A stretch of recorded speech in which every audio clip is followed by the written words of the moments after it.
So today we're going to be talking about unleashing your authentic brand on social media, especially on LinkedIn, but everything that I'm going to talk about is really important to all your marketing tactics. We're going to be going down to a bunch of the roots of what you need to be thinking about with your marketing in general and your brand. So if you have any questions along the way, definitely put them in the chat box and we'll address them at the end.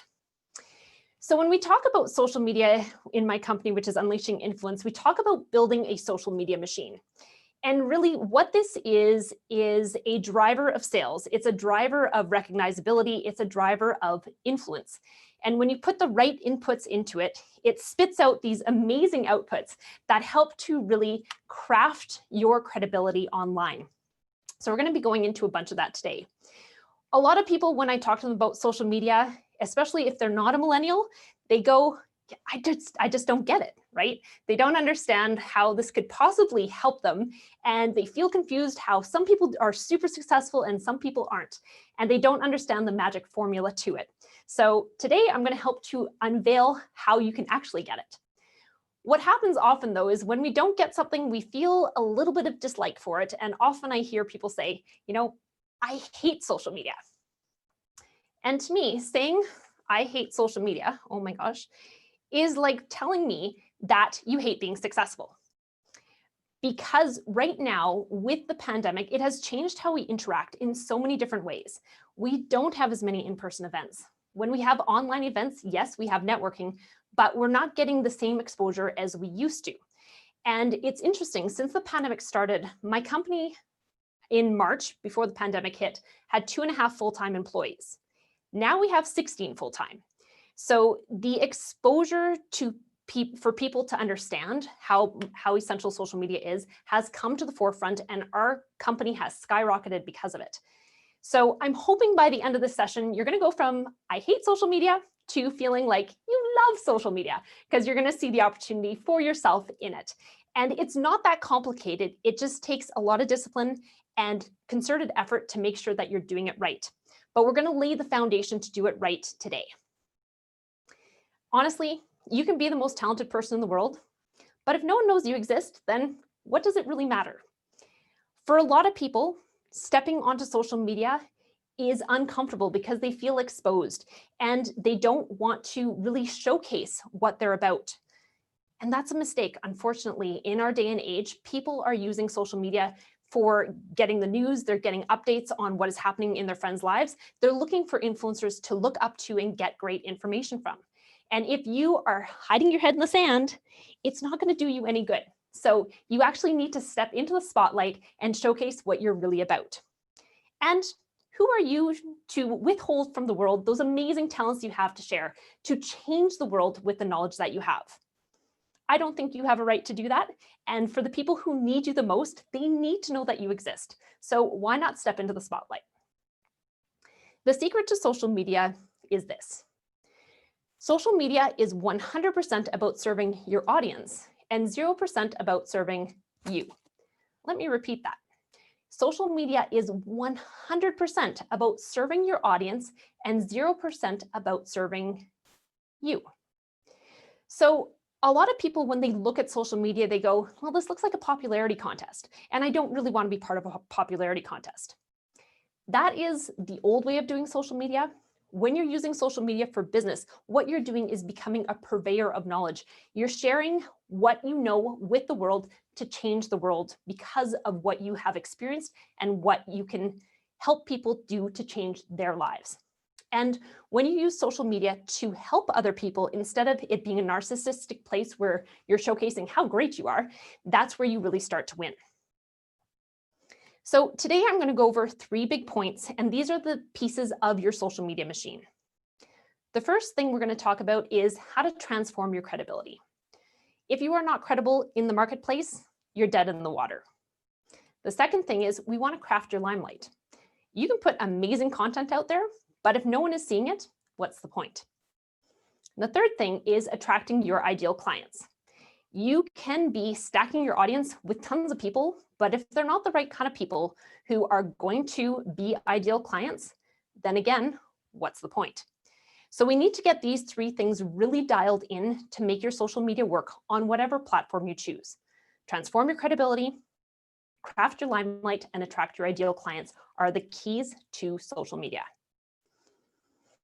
Our world, as I mentioned, has changed, and how people are making decisions about leveraging consultants, leveraging speakers is significantly different.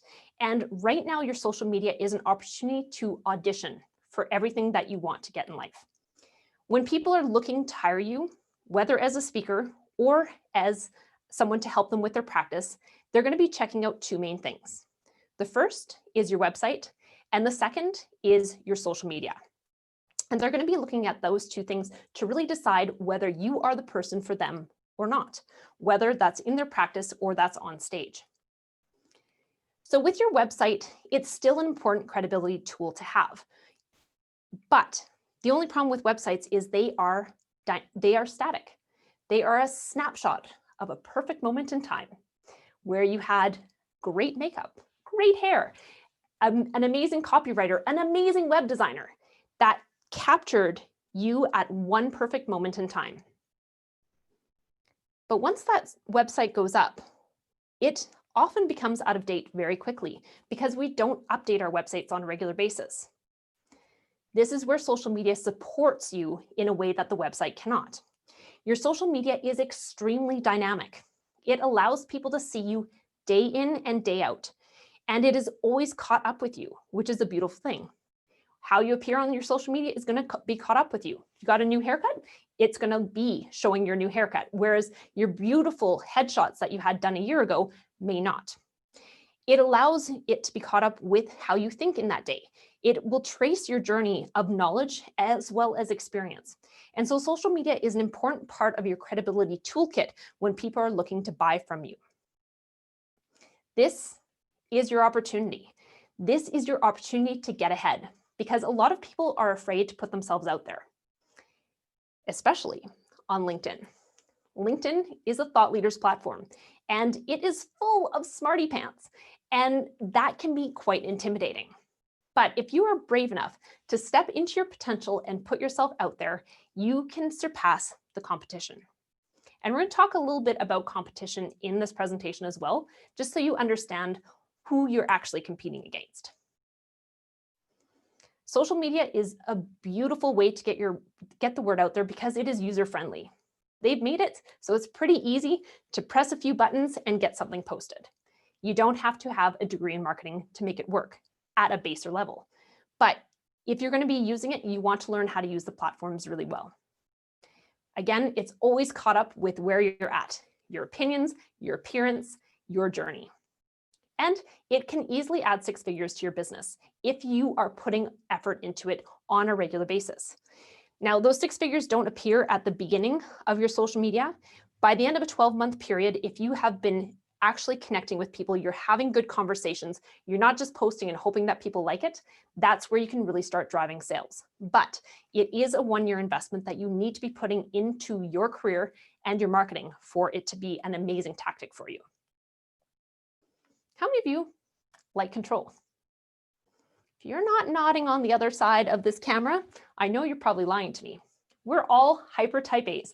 We are all so driven in our careers. You wouldn't be in the speaking business and even in the dentistry business if you didn't like control.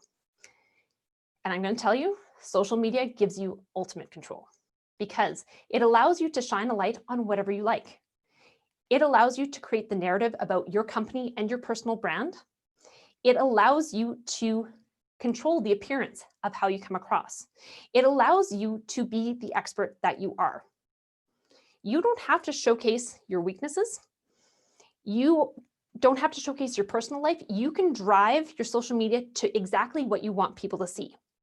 And if you are trying to increase your expert status, you want to be very careful with how you're crafting what you're putting out there so that everything drives to that same message. And we're going to talk more about that as well.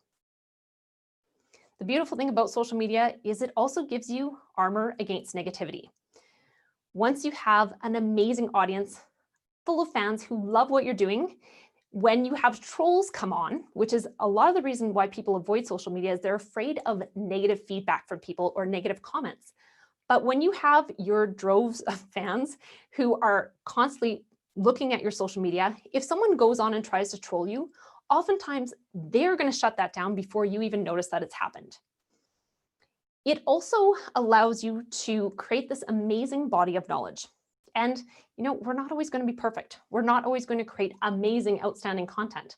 But the more content you put out there, the more the average level is going to be higher as you get better and better at it. And so if you have the odd piece of content that maybe is a bit of a dog, then it's not going to hurt you as badly. Social media also allows you to eliminate the competition. Now, don't get me wrong. I live in marketing day in and day out. And when you're marketing, you are competing for people's attention. But you shouldn't be competing against anybody else except yourself. Because if you are authentically putting yourself out there, you're showcasing what you know and what you can do. No one else is going to have the same combination of skills and experience and personality and passion that you do. And so all you need to do is run your race looking forward and continuing to level up against what you did the previous day. There are lots of people out there who do social media just like I do, but they do it in their own way, which is amazing because they've attracted their tribe that loves what they do. And I've attracted my tribe that loves what I do. And I never see them as competition. And I don't want you to see other speakers or even other consultants who have similar topics to you as your competition. You're going to attract those ideal people to you, and they're going to attract the ideal people to them. And you just need to focus on you. When people think about influencer marketing, oftentimes they think about the influencers of old. So think about Kim Kardashian and the like. So pretty people posing with pretty things and getting a pretty paycheck for it. I don't think that's why most of us are here. We instead are people who are trying to change the world with our knowledge, and we are the influencers of new. We are the credible influencers who are purveyors of knowledge, really trying to change the world one client at a time, one speech at a time, because of the passion and inspiration that we bring to the world to help other people to change their lives. Influencers of new are not narcissistic. They are extreme givers of knowledge. And for some people, that can be a very scary thing. Influencer marketing in general is scary because you're putting yourself out there. You're putting out your brain for people to judge. For me, honestly, stepping on stage to dance is so much less scary than speaking on stage or even speaking on video because my intelligence is being judged. And the funny thing is, I have lots of speakers that I work with. The minute that camera is rolling, they freeze and they start judging themselves that what they're saying is stupid or not good enough, or who is possibly going to listen to them. But you can be the most talented person in the world, and if no one knows that you exist, your talent doesn't matter. And so even though it is scary, I want you to do it anyway. You have to realize that people enjoy seeing what is really happening. They want to see the process of how you are on this journey of leveling up yourself on social media, becoming a better purveyor of knowledge. They want to see your evolution. They want to see your imperfection. And perfection is out. The old way of marketing, even a couple of years ago, was very much focused on creating that perfect image. And during the pandemic, I feel like that got smashed because people really went to their baser instincts. They became very raw because they were stressed out, they were emotional. And so anything that felt out of alignment with what they wanted was something that they eliminated. And perfection is one of those things that we don't trust. Instead, we trust real. So if you can let your guard down and let your personality shine, let the real you come through, that's where you're really going to win with social media. So why are we here today? Why would we consider building a social media machine? Well, there's a few reasons. One is it builds your credibility. Two, it increases the visibility of what you can do to help your ideal clients. And it also drives sales. People don't know that you exist, they're not going to hire you, whether it is in person at a clinic or it's for the stage. So the more you put yourself out there, the more you do it in a way that is really, I would say, concentrated and very careful the way that you're doing it. You want to be calculated in everything that you do so that everything points to the same message all the time. But when you do that, it will open up your world to possibilities. So let's talk about what a brand is and what a brand is not. Oftentimes when I ask people, tell me about your brand, they're like, well, the name of my business is such and such. And look at this amazing logo. And look at this website. And that's really not what your brand is. Those are marketing assets. And I'm sure you've spent a lot of money and a lot of time crafting those things, but they don't actually define your brand. The definition of a brand that I like most, and this one's going to kind of make you feel a little bit sick to your stomach, but it's this. Your brand is what people say about you when you're not in the room. When I hear that, that kind of makes my stomach go bleh, because I don't really like the idea of thinking about people talking about me. But the truth of the matter is, if the marketplace says your brand is good, then your brand is good. If you say your brand is good and the marketplace does not say so, your brand is not good. So you do have to be paying attention to what is happening in the marketplace. Social media is 100% about serving your audience and 0% about serving you. Now, when I say that, that doesn't mean you're going to completely give yourself over to your audience and not live in your authentic self, but it means you need to be paying attention to what the market is saying so that you can keep your brand on track. So I want you to write this out. What is the best thing that people say about you and your brand? Do they say that you are an expert in what you've niched yourself in? Do they say that you're amazing on stage? Do they say that you work really hard to create a difference in their world? Now, on the flip side of that, what's the worst thing that they say about you? Sometimes the best thing that they say about us is also the worst thing that they say about us. For me, sometimes people are like, oh my God, I love your energy. And some people say, oh my God, I hate your energy. And what happens is if you're putting yourself out there regularly and you are owning who you authentically are, you're going to polarize your audience. You're going to have people who love you, and you're going to have people who hate or dislike you. And sometimes there's not much in between. And I'll be honest, if you are being true to yourself, when you start polarizing your audience, you know that you've started doing something right. And I know we all want to be loved. We want everyone to like what we're doing, but that's not realistic. If you're someone who is being very politically correct or very vanilla and just trying to stay within that box of everyone liking you, it's going to be hard for people to understand what you're really about. So I don't want you changing yourself because of the bad things that people say about you or because of the things that people love about you. I just want you to be aware of it. But I also want you to think about what would you like for people to say about you? Oftentimes when we have an influencer come to us who has been doing their own social media, I have my team take a look at what they've been putting out there. And they do a brand audit, and what they're looking for is trying to figure out what the core message is. And oftentimes it's not clear. And then I interview that influencer and they tell me what they're really about. And there's a mismatch between what they're putting out there, what my team is seeing versus what they think they're trying to put out there.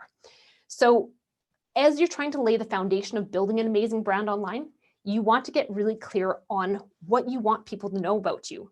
And everything that you say has to point towards it. That's what we call your brand vision or your North Star of your brand. And everything that you do always has to be going towards that direction. Now, you can be talented at many things. You can have lots of different topics, but they all have to point in that same direction. Otherwise, you're very confusing to the market. When I first started my social media, I had my dance company, Unleashed Dance Company. Then I had my business coaching company layered on top of that, which is Unleashing Dentistry's Potential.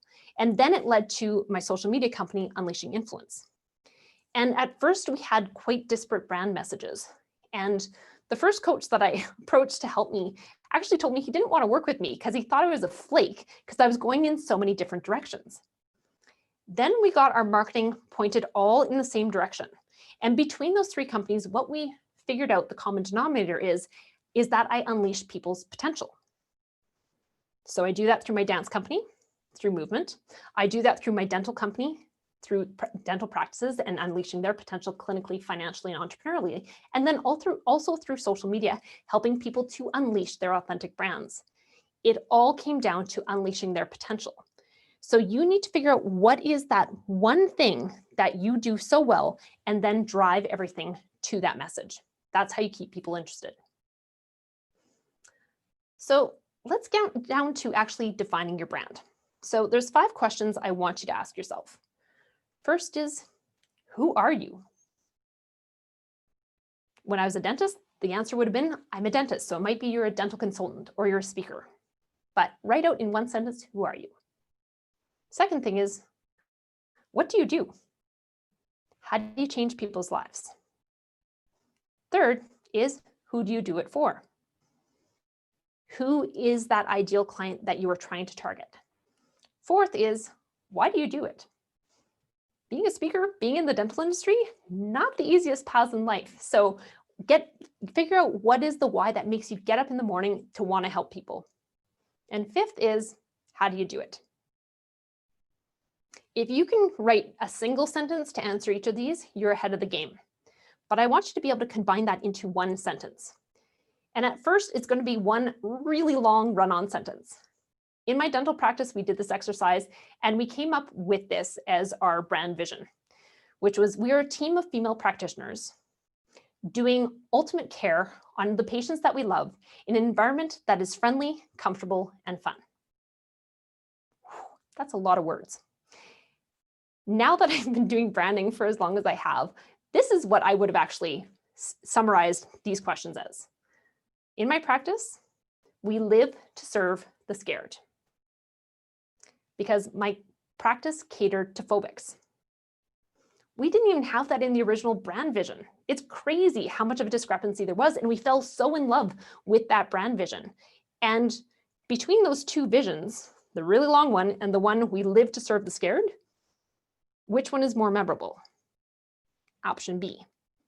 So as you develop out your brand vision and you figure out the answers to these questions, I want you to keep eliminating, pluck as many words out as you possibly can to get down to the essence of what you're actually trying to achieve. And then that becomes your North Star that you drive all your messaging towards. What I also want you to think about is what clients can get from you, because that's what they care about. They don't care that you're so fulfilled by doing the work that you're doing. They really ultimately care about what they're going to get from you. If you already have a base of clients, this next part is really easy because you can just ask them questions. And honestly, if you ask your clients what is happening for them in the services that you're providing to them, they love to give feedback. Most of it will probably be very positive, but there's going to be a little bit of negative mixed in there that you need to pay attention to. So I want you to ask them 3 questions. What is their perspective on what you do for them? This is a funny thing that happens in dentistry. If any of you lecture on communication, you know that dentists think that we deliver fillings and extractions and root canals and all these amazing technical skills. But our patients tell us, well, you make my life better. You make me not scared of the dentist. You make me healthier. And so there's always a discrepancy between typically how we view things as the deliverer of services versus how our clients feel about it.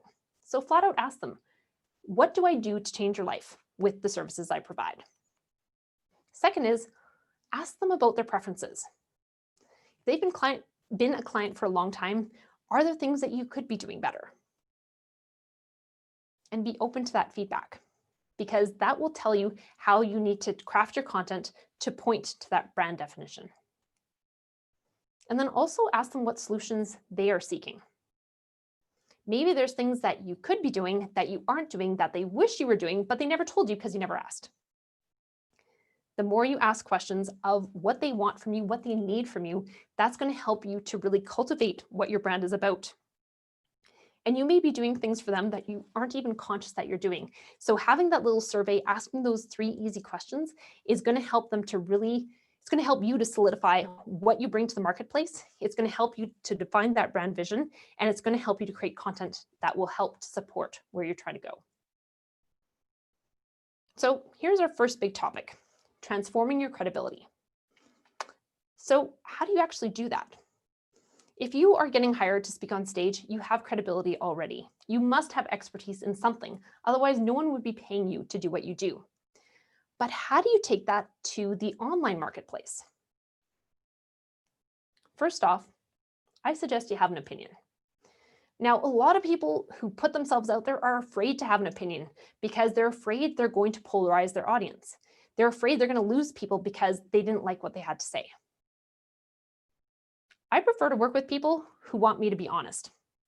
And it makes it so much easier to just be authentic, to own what you actually think, versus trying to think, oh my gosh, I'm speaking to this audience. Well, maybe I need to talk to them differently. And then this audience, well, remember, this is who's in this audience, so I need to speak differently to them as well.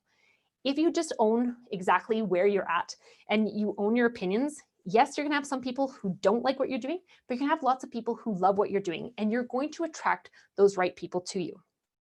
So whether you're on stage, whether you are delivering your message on social media, be true to what you actually think.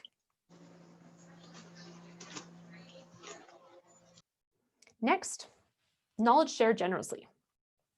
This is really scary sometimes for speakers, especially if they're putting their stuff out on social media, because they feel like they're giving their secrets away. The biggest example of knowledge sharing generously I have is Tesla. You know, they released their patents a few years ago, and I'm sure there were some sleepless nights where they're going, ugh, is this a good idea? But what they did was they secured their place in history as innovators in the automotive industry. And yes, people can take those patents and duplicate that technology. But the interesting thing is, those people who take that technology and use it have not had the same history of experience. They haven't had the same expertise. They don't have the same passion. They don't even have the same personality and way of thinking about it. So they're going to use that technology in a different way than the innovators did to create that. And the same thing goes for your knowledge. Yeah, some people are going to copy what you're doing. They might copy your metaphors. They might copy your formula. Who cares? You have created that. You have the journey behind that to make that yours. And what often happens is when they try and copy you, if someone asks them questions about how they came up with that, it Swiss cheeses what their knowledge journey actually was to create that. And so they can't even compete with you. Again, you're competing with yourself. Don't worry about the people who are copying you. Worry about just doing a better job for yourself. And the more you knowledge share generously, the more of an expert they're going to perceive you as. Another part of your credibility is showing your personality. You know, people who are very withdrawn and they're perfect and they don't make a mistake, they're not really that interesting to watch. People who are have personality and they show what they're really passionate about, those are the people that we really want to engage with. And on camera, that can be really hard to get across. So the more you are putting yourself out there on video, the more you're going to have to practice how to reach through the camera to be able to touch the people on the other side. But showing your personality is a big part of that stepping stone to actually being able to connect with people through the camera. Your journey is an important part of your credibility. Where you've come from, why you're here, and where you're going is something that is going to inform people about why you're doing what you're doing. Talking about your struggles, none of us have had a 100% journey with what we're doing. We've messed up, we've learned things, and we've applied it to do a better job. Talk about that. Show your imperfections, right? Nobody likes being around someone who's perfect. Kind of makes you feel bad about yourself when you hang around with someone who does everything right. So you're going to be way more human, way more likable if you let your guard down and just be who you are. Showing your passion is amazing for transforming your credibility.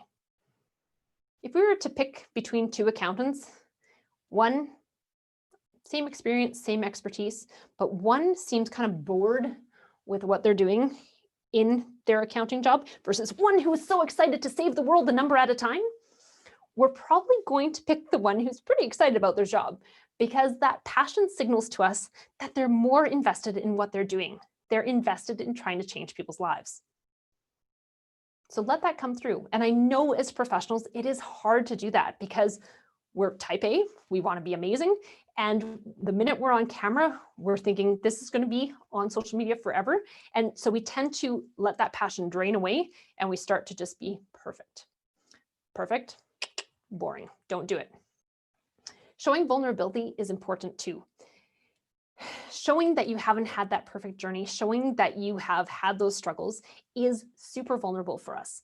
And we are supposed to be industry leaders. It can be really hard to let our guard down and say, You know what? I got these boo-boos that I acquired along the way, and I'm dealing with them, I'm learning from them, but they are there. The thing is, when you show all these pieces, it shows that you aren't just superhuman. Because the people who are seeing you on social media, the people who are seeing you on stage, even the clients you're working with, have you on a pedestal. They think you're superhuman. And when you come off your pedestal and you show that you're one of them, that's when you really start to connect with people. Again, it's really hard for us to connect with people who are perfect. We connect with people who are real. And so you need to keep reminding yourself of that as you go on your social media journey. Your story makes you memorable. People remember that story that they heard about why you're here doing what you're doing.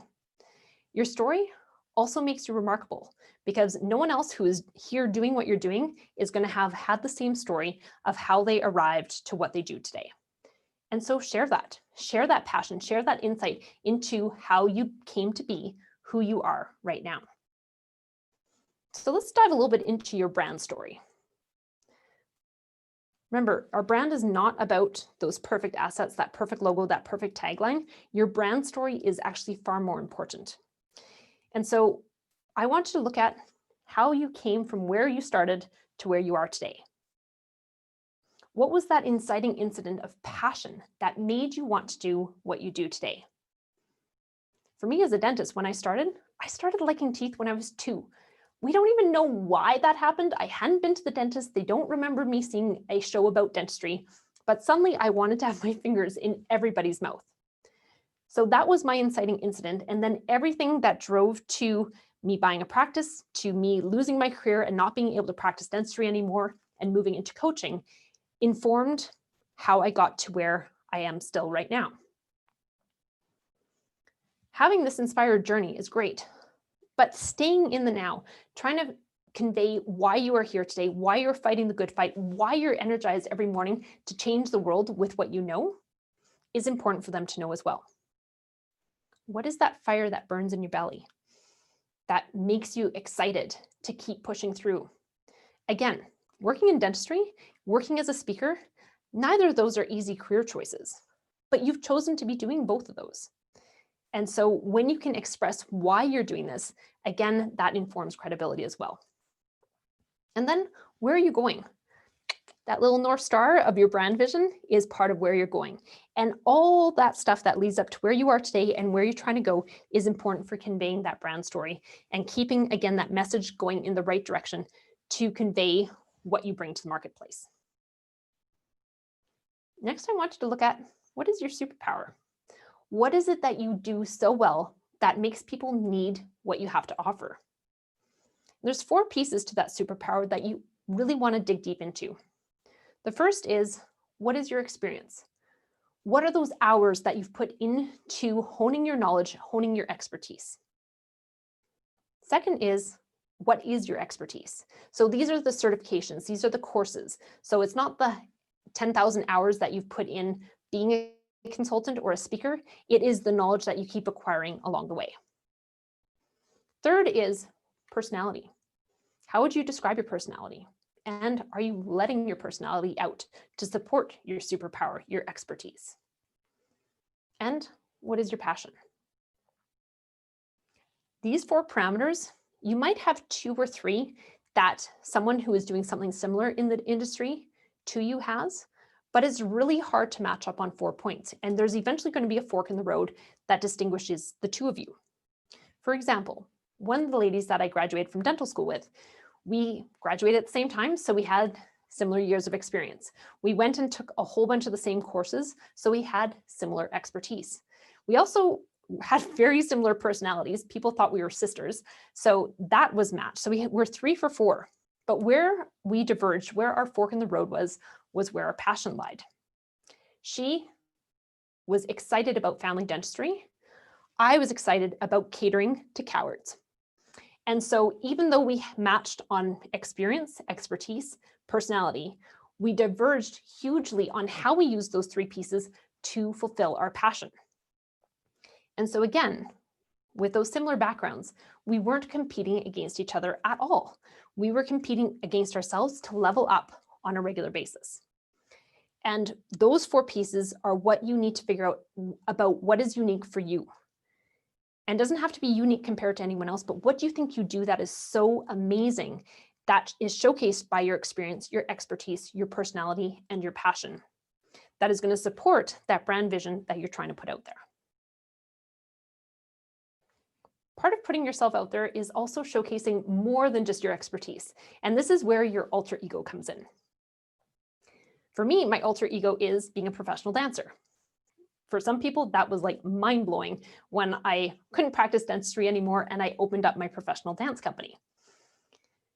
What is it that you do in your normal life when you are not on your pedestal being an expert? That would be interesting to people. Those little nuggets of humanity, of being a regular person outside of your profession, also helps to draw people in. And it does add to your credibility as well, because no one can just be working 24/7. And if you are just working 24/7, people start to think you're a bit odd. So there has to be some balance to your life. And I want you to showcase a little bit of that balance through figuring out who your alter ego is. Second section here that we're going to talk about today is crafting your limelight. So this is the second cog of your social media machine. So you can have amazing credibility, but if no one knows that you are credible, it doesn't matter. So this is where crafting your limelight comes into place. So crafting your limelight, we want to shine a light on a few things. First is your personality. People need to know who you are. We also want to shine a light on your passion. People need to see what you're excited about. We want to highlight your skills.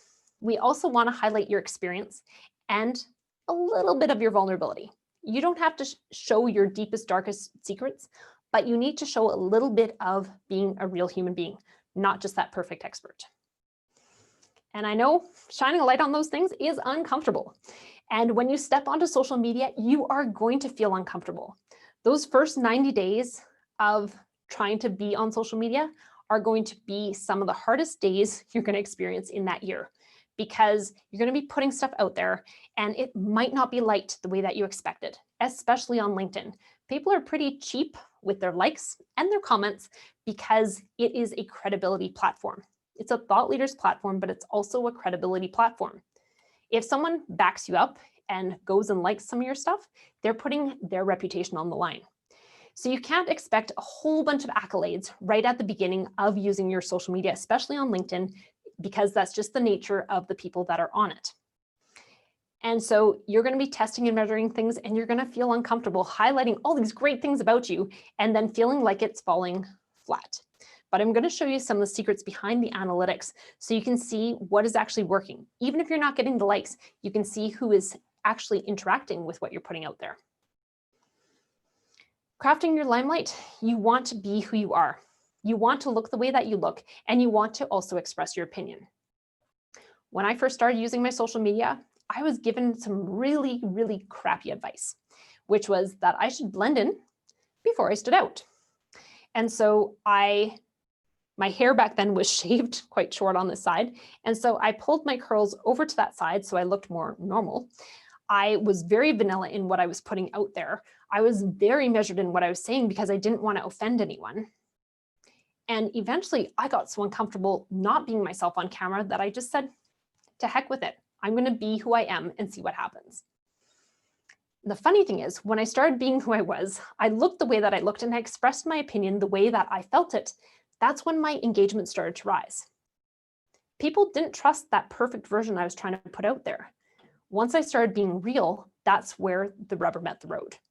And when you're first putting yourself out there, it's going to be tempting to try to blend in. It's going to be tempting to try to be conservative or vanilla. But if you want to get the fastest gains possible, let all that go. Let your guard down. Let your amazingness show through, and you will have so much faster wins. And also own where you're at. If you are trying to be anything other than what you are, people are going to sense it. People are way more sensitive right now to inauthenticity than ever before because we became feral little creatures during the pandemic because of all the stress. And so if you are being inauthentic at all, people will probably turn away and find someone else to follow. It is tempting, when you're trying to craft your limelight to put out generic content because it's safe. We see this in the dental field all the time, especially dental offices. They're like, I'm just going to take some of this pre-made stuff and throw it up on my social media and voila, it's done. Generic content actually does more harm than doing nothing. Instead, what I want you to create is credible content. If you are on the journey to being a speaker, or you already are a speaker, or you're working with clients, you have credibility. So the content that you want to put out there has to reflect that. It has to reflect who you are and what you know. Putting out credible content is going to feed your ego. Now, I talked about not being narcissistic, and I don't think putting out content that makes you feel good is narcissistic. If you put out content that you feel terrible about, like when I was trying to blend in, that's going to make you want to stop. So I want to make sure that your ego is getting fed with the content that you're putting out there, even if you're not getting the accolades. I want you to be proud of what you're doing. Putting out credible content also feeds your reputation. If you're putting good stuff out there, people are going to flock to you. And again, you're going to be looking at a 12-month runway for this to really work, but you will find your reputation is transformed by the end of that 12-month period. Credible content also shows that you are an expert. And don't try to be an expert in everything. Don't be a Jack or Jill of all trades. Make sure you niche it down to what you are great at, figure out what that brand vision is, and point everything towards that. So to keep people interested while you're crafting your limelight is you have to have a good mix of content. If everything is just talking head videos, or everything is just infographics, or everything is just pictures of your cat, that's not going to fly because it becomes white noise. So you need to have ebbs and flows, ups and downs in it so that people are engaged and they don't know what's coming next. So what I suggest is you put out videos. So if you want to be an expert, you need to be showing that you're an expert, that you can talk on your subject matter over a year period of time. A lot of people come onto the scene and they last about 90 days and then they disappear because they either run out of things to talk about or they scare themselves because they're not getting the engagement that they wanted. So again, those first 90 days are really sensitive days to making sure that you're going to make it to the end of the 12 months. So videos is part of that. Creating thought leader videos where you're talking about what you know. Articles are another important thing, especially for LinkedIn. The algorithm really likes original written content. So even if you've been published in other industry magazines, we still want to see original content being posted on your LinkedIn because the algorithm grabs that. You're not going to get the same engagement as your videos. You're going to feel much better when people like your videos versus when nobody likes your articles, but you're still playing the algorithm, which is important. So it's good to have both of those things. Photos are good as well, especially if, again, they show a little bit that alter ego, that life outside of being an expert. And you'll find you'll have probably some of your highest engagement on that type of content, but it doesn't mean everything should drive to that. What I suggest is if you're putting stuff that is showcasing your personal life, is that it still, again, points to that brand vision. It just creates a metaphor around that personal piece of content that explains how that incident supports how you are as an expert. And I'll talk about it a little bit more. With our content, we want a mix of 3 different things. We want professional content, we want personal content, and we also want fun content. Majority of it has to be professional content because you're trying to put yourself out as an expert. So 80% should be focused in the professional side. And there's 3 kind of overarching headers that I want you to look at for your professional content. First is those frequently asked questions. These are typically pretty easy because these are the questions you're fielding day in and day out. The thing is, once you get on camera and you're trying to answer those frequently asked questions, we tend to contort how we naturally would talk. So as you're developing your list of frequently asked questions, I want you to pay attention to how you answer those organically when you don't have a camera in your face. And try to figure out how you can recreate that organic conversation that you would normally have, how you would naturally talk about the answer to those questions. Because then when people meet you and they ask you a question similar to that, and you give an answer that they expected because of what you had put out there on your social media, then it feels like a brand match. When things are completely different, then it feels like a mismatch. It feels like something is off and there's distrust because of that. So the second type of professional content we also want to look at is before and afters. Now, when we're in the service industry, helping people to transform their business or transforming audiences' viewpoints of themselves and what they can do in the industry, it's not as easy as a before and after picture in dentistry where we went from a snaggletooth smile to a beautiful smile. But you can be showcasing the journey of the clients that you've transformed their lives with the knowledge that you've purveyed. So case studies are an amazing part of that. Getting clients on there talking about their journey with you is also an amazing thing. So they can track their journey from when they were wandering along before they met you and life was not so great, and then they met you and they leveled up in their world. The third piece of professional content we want to think about is behind the scenes. So people love to see process. They love to understand how you do what you do in a day. And you don't have to give away your whole secret sauce, but giving them a little glimpse behind the scenes can get massive engagement. For example, I posted a picture of me at the AAID conference. There was the president's dinner and the presentation was on the screen. And I decided to get dressed up in my ball gown because I hadn't worn one in 6 months. And I'm like, well, good a time as any. So I'm sitting in my home office in my ball gown and took a snapshot of that. That got 7,000 views, which is insane to me because it had nothing to do with me being a thought leader, being an expert. People just liked seeing behind the scenes, and you'll find that that kind of stuff wins quite significantly as well. The other two pieces of your content that you want to be thinking about, again, are the personal content and also the fun content. These two pieces of content, again, will often get a lot of engagement because they're relatable to quite a broad audience. But you don't want to go fully fun or fully personal, especially if you're trying to craft yourself as a thought leader or an expert. They will help to create that ebb and flow in your social media, but you don't want to become white noise by just doing those. So know that you're going to get a feel-good response because of that, but it cannot be the be-all and end-all. In a month, what I recommend is that you post 8 pieces of professional content, 1 piece of personal, and 1 piece of fun. When you're looking to jump into your social media, lay a strong foundation. Figure out what that brand vision is and figure out how all those pieces of content, professional, personal, and fun, are going to drive towards that North Star.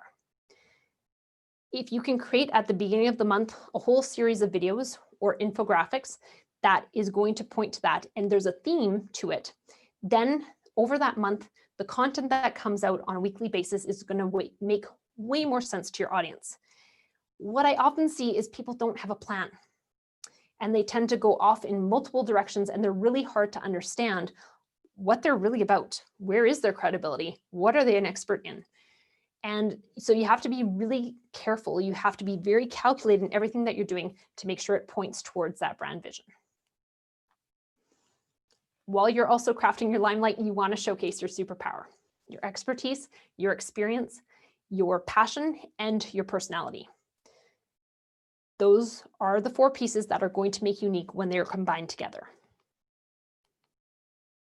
Don't fake it until you make it. Own exactly where you are today.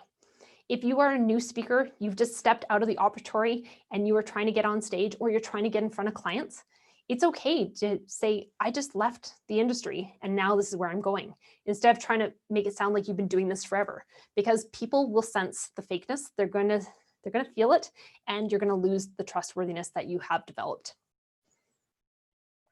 Another thing I want you to think about is actually storytelling through your content. When we tell stories, we really want to highlight struggles. I know that's not fun, triumphs, and also what we've learned from it.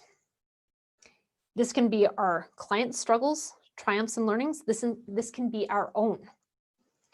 Stories anchor information, and they make everything easier to understand.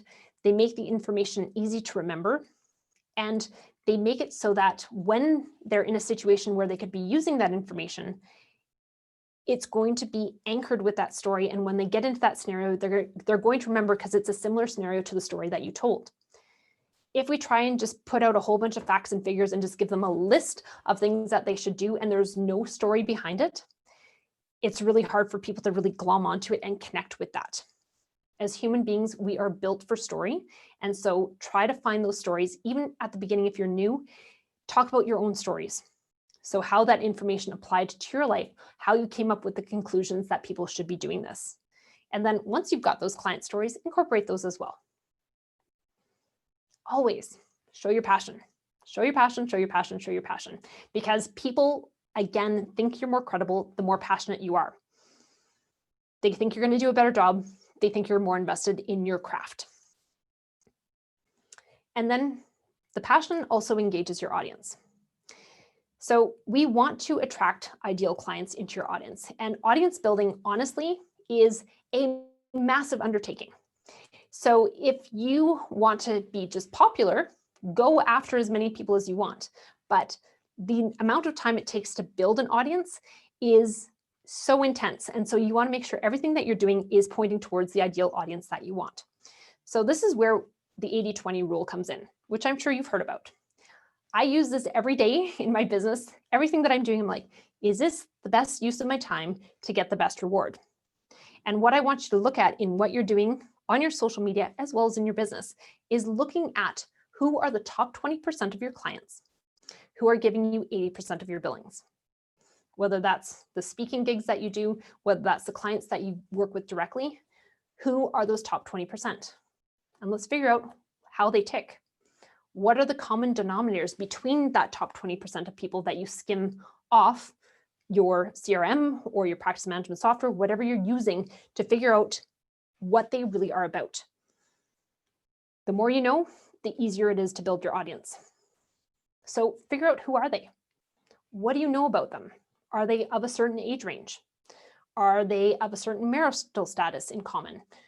Do they share, is there a majority that are a certain gender compared to another gender? Do they have personality traits that are similar? In all careers that I've had, I've always attracted really high-strung personality types, because maybe I'm a little bit high-strung as well, so I get it. But for you, you may naturally attract people who are laid back. Now, I'm not saying who do you want to work with. I want you to look at who you naturally attract, because you want to study those people. And if you want to keep working with them, you need to know what those common denominators are. The next thing I want you to ask yourself about them is, what do they do? Do they have similar occupations? Maybe you deal strictly with hygienists or assistants or dentists or other speakers. Whatever it is, look at what their occupational commonalities are. Do they have similar education levels? Do they work for same companies or same types of companies? You know, some people work really well with DSOs, whereas some people work really well with private practices. You may want to work with the other kind, but who do you, again, naturally attract in your top 20%? Do they go to similar schools?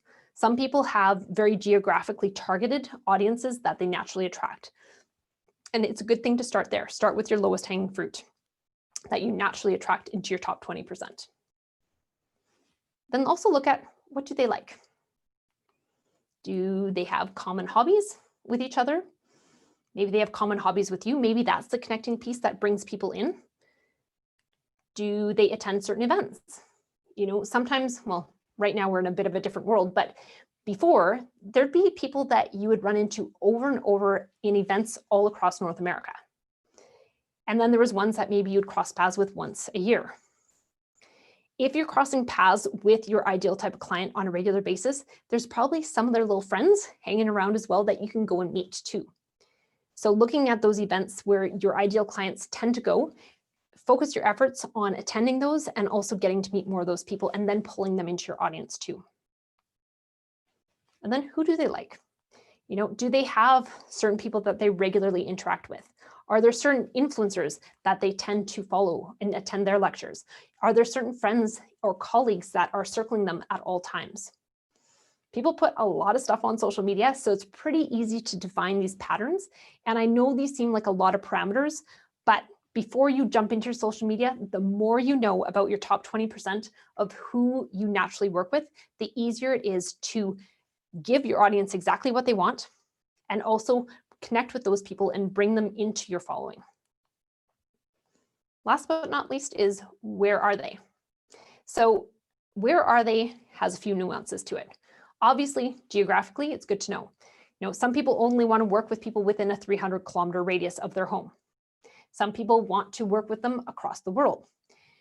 But who do you naturally attract? Typically, we don't attract everyone from around the world. For example, I tend to attract people who are more Easterners, because I'm very straight talking. I will tell you, if you ask me my opinion, I'm going to give you exactly what I think.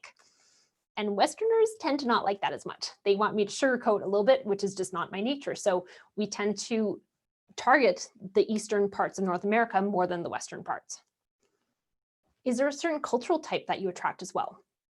In my practice, we had a lot of Russians because they were okay with me being very straight talking with them, and they could talk straight back to me and not have me be offended. So is there certain cultural sects in your group of your top 20% that you naturally attract? And how can you attract more of those? And then also looking at the platforms that they live on. So there's lots of options for platforms. And when people ask me, what is the one platform you would pick as someone who is a speaker or someone who is a consultant, I always say LinkedIn. Because it is a platform where people are looking for leadership. They're looking for those thought leaders. And if you're a speaker, if you're a consultant, you're in that realm. And so you totally belong on LinkedIn as someone who's going to purvey their knowledge. You can use the other platforms as well. You can be on 10 different platforms, but 80-20 rule. Where are your ideal clients doing business? Where are they spending their time on social media? If they are other professionals, for example, dentists, LinkedIn's a really easy way to get to them. And you can hyper target it based on what their occupation is, which is a lovely thing. Everything to do with social media is both an art and a science. And the science behind what is happening is quite easy to pull. When you're putting out content that is valuable, when you're putting out content that is smart, and you're putting out content that is easy to consume, you're going to have people flocking to consume it.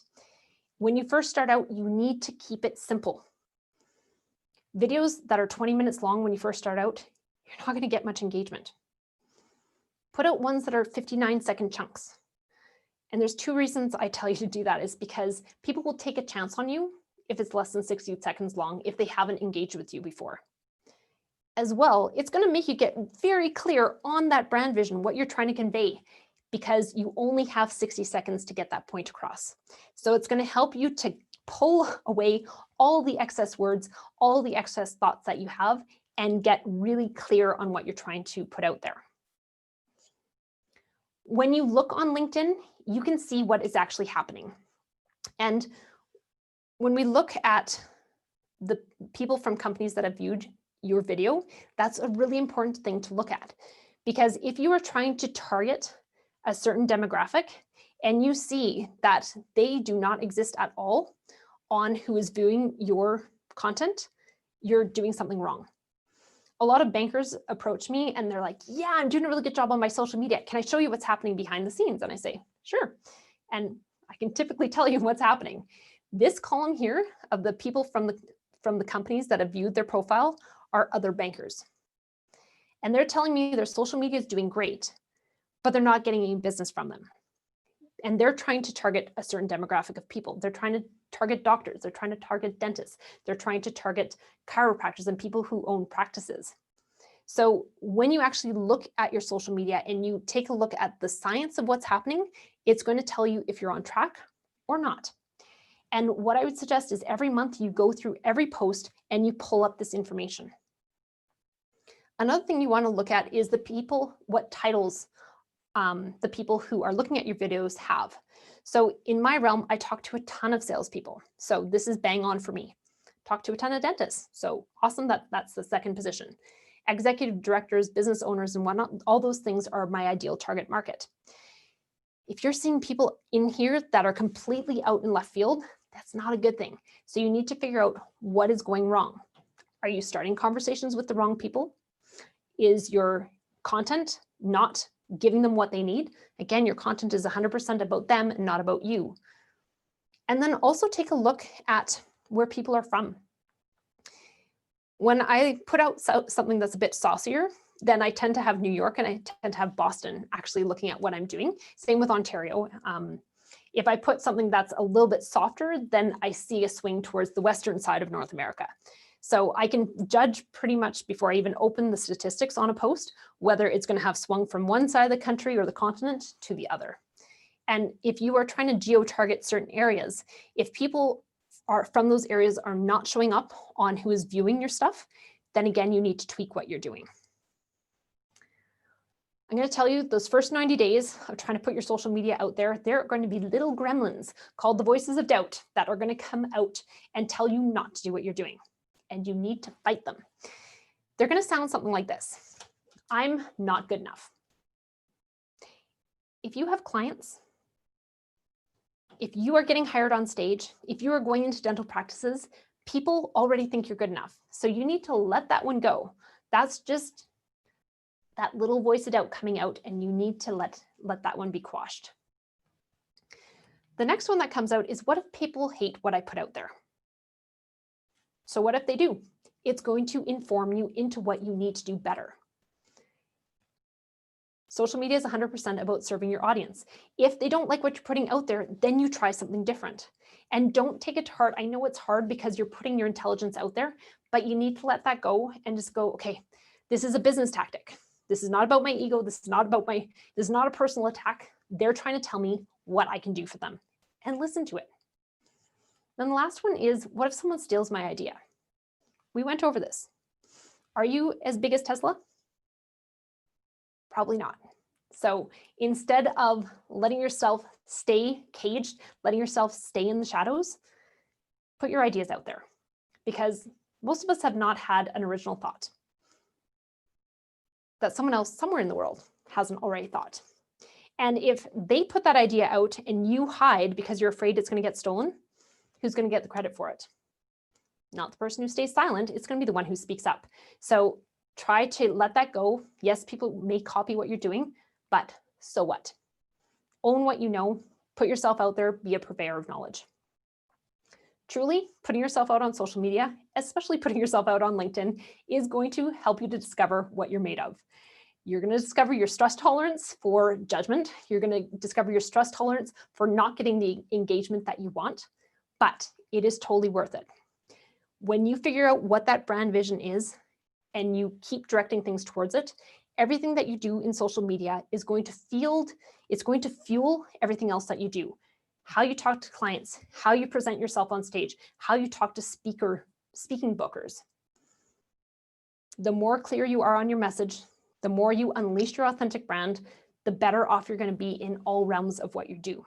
So the journey of a year on social media is totally worth it, and give yourself some grace during those first 90 days because they are going to be rough. But when you build that social media machine, which is transforming your credibility, crafting your limelight, and attracting your ideal clients, those inputs that you put in will start to give you amazing outputs. If you've been doing it for a year, you will see complete difference in your recognizability, in your influence, in how people perceive you. So it is worth putting in the time. It is worth dedicating yourself to giving it a year to make it really work. I'm Dr. Angela Mulrooney. If you would like to talk about what you're doing on social media, you can always reach out to me. I love talking about this stuff. So you can send me an email at info@unleashinginfluence.com. As well, if you're wanting weekly tips and tricks, I create these little videos that will give you inspiration on a weekly basis. Then you can send a text to 415-528-7403 and just type in "Unleash Me" as one word, and you'll be on the list. I have to thank you, Vanessa. Thank you for letting me share my knowledge here, let me sharing some time with you guys, and I hope that you enjoy the rest of Jumpstart.